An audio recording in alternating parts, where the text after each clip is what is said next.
তারাই আসলে বিপদে পড়তে পারে। আমি সবগুলো স্ক্রিনশট রেখেছি, সাইবার ক্রাইমের আওতায় সবাই জানবে। কিন্তু সম্মান একবার চলে গেলে সম্মানটা পাওয়া যায় না। যেটা মনে করেন আমার চলে গেছে অনেকটাই, আমাকে ডোমিনেট করার চেষ্টা করছে যে মিষ্টি কিভাবে ডোমিনেট করা যায়, ও ভালো ভালো কাজ করে, ও দেখতে সুন্দর, মাসে নাকি 50 লাখ টাকা ইনকাম করে। তো আমি তো বিলিনিয়ার্স ভাই, আমি এখানে কি করি? সে আমাকে কেন দেখতে পাচ্ছে না? এটা পার্সোনাল ইন্টেনশন হয়তো বা পার্সোনাল জেলাসি। বাট আমি বলবো যে ভাই বা আপু, আপনার সাথে আমার কোনো জেলাসি নেই, কোনো প্রবলেম নাই, বা আপনি যে সংকোচে ভুগতেছেন আপনার বয়ফ্রেন্ড বা হাজবেন্ডকে নিয়ে, আমার কোনো ইচ্ছা নাই এনাদেরকে বিয়ে করার বা রিলেশন করার। Sorry to say that. হ্যাঁ, শুধু শুধু আমাকে নিয়ে স্ট্যাটাস দিয়ে কোনো লাভ নেই। তারাই আসলে বিপদে পড়তে পারে। আমি সবগুলো স্ক্রিনশট রেখেছি, সাইবার ক্রাইমের আওতায় সবাই জানবো, কারণ আমার মান সম্মান নষ্ট করার অধিকার তো ওনাদেরকে নাই।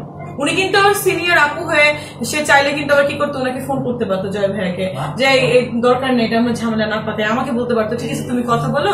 Jamuna air conditioner, simplify cooling. সে না করে কি করে একটা সুন্দর করে স্ট্যাটাস মেরে দিল তার কিছু ফ্যান ফলোয়ার্স বাড়ার জন্য, আবার সে আলোচনায় আসার জন্য। হয়তো তার এখন কোনো কাজ নাই, সে একটু আলোচনা পাচ্ছে না।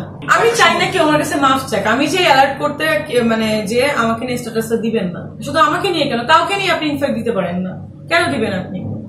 বিষয়টা কিন্তু ওইটা, আপনি কারোর মান সম্মান কেন নষ্ট করবেন? আমার যে সমাজে কয়জন ওনার আইডিতে দেখলো, ফিউ আর্টিস্ট বা ফিউ জনগণ তাকে দেখে, চিনে, হোয়াট এভার, তো সেটাও তো আমার একটা মান সম্মান নষ্ট হচ্ছে। দিবে কেন? এটা তো একটা আইন আছে স্যার, মানে কারোকে হ্যারেজমেন্ট করা বা কাউকে মান সম্মান নষ্ট করে করতে পারে না কেউ। না, সিনিয়ররা তো সবসময় তাকে বয়কট করেছে, মৌসুম আপু থেকে শুরু করে এভরিওয়ান। সানি ভাই তাকে থাপ্পড় দিয়েছিল, সবাই জানেন। তো বিষয়টা কিন্তু ওরকমই, সবাই কিন্তু বয়কট যদি করি তাহলে কি হবে? দেখেন, আমাদের তো আর্টিস্টদের একটা রেসপেক্ট আছে, সব দেশে কিন্তু আর্টিস্টদেরকে অন্যভাবে দেখে। স্বয়ং ইন্ডিয়াতে মানে আর্টিস্টদেরকে পূজা করা হয়, আপনি জানেন। তো আমাদের এখানে আর্টিস্টদেরকে কেন এভাবে দেখা হয় জানেন? কারণ হচ্ছে এরকম কিছু প্রোগ্রাম হয়, আমরাই কিন্তু যাই, আমিও গিয়েছি। সো ভুল কিন্তু আমাদেরই, আমরাই আমাদের ভুল করছি, আমরাই আমাদের আর্টিস্টদের সম্মান রাখছি না। যেমন আমি যে কথাগুলো বলেছি সবাই আমাকে সাপোর্ট দিচ্ছে, এরকম সবাই আসলে বয়কট করলেই আসলে আমরা কিন্তু এখন ইউনিটি নাই আমাদের ভিতরে। ঠিক আছে, ইউনিটিটা ক্রিয়েট করলেই কিন্তু আজকে এই এরকম প্রোগ্রাম গুলো কিন্তু আস্তে আস্তে অফ হবে।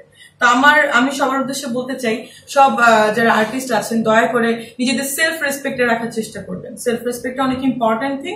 আপনি টাকা চলে গেলে টাকা পাবেন, টাকা কিন্তু অনেকেই ইনকাম করতে পারে, অনেক লোয়ার ক্লাস থেকে শুরু করে হায়ার ক্লাসের সবার টাকা থাকে, কিন্তু সম্মান একবার চলে গেলে সম্মানটা পাওয়া যায় না। যেটা মনে করেন আমার চলে গেছে অনেকটাই, সেটা আমি পাচ্ছি না। 20 সাল থেকে আমার সম্মান হানি হয়েছে, জিকে শামীম থেকে নিউজ করা থেকে শুরু করে অনেকেরই। এটা তো ইচ্ছাকৃতভাবে আমাকে বারবার ফাঁসানো হচ্ছে যে আমি সবার থেকে উপরের লেভেলে আছি, আমাকে ডোমিনেট করার চেষ্টা করছে যে মিষ্টি কিভাবে ডোমিনেট করা যায়, ও ভালো ভালো কাজ করে, ও দেখতে সুন্দর, ওর ফ্যামিলি ব্যাকগ্রাউন্ড ভালো, ও সব দিকে ভালো এডুকেটেড, সবভাবে আমাকে ডোমিনেট করার, হ্যাসেল করার, হ্যারেসমেন্ট করার চেষ্টা করছে।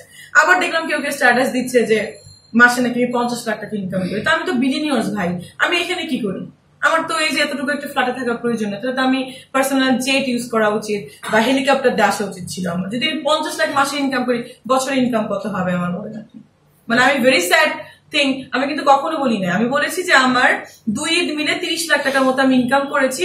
আমার কিন্তু সেখানে আমি অফার ছিল, আমার কিন্তু মেডিসিনের কস্টিং আছে, একটা ইমপ্ল্যান্ট যে দাঁতের আমরা, এটাও কিন্তু একটা 70-80 হাজার টাকা একটা ইমপ্ল্যান্টের দাম। আপনারা যেখানে যাবেন দেখবেন মিনিমাম 1 লাখ টাকার নিচে কিন্তু ইমপ্ল্যান্ট কোথাও করে না। তো 70,000 টাকা দিয়ে একটা ইমপ্ল্যান্ট কিনে আমার মেডিসিন কস্টিং, ডক্টর কস্টিং দিয়ে আমার 90,000 টাকা পড়ে। আমার কত টাকা প্রফিট হলো? 10,000 টাকা।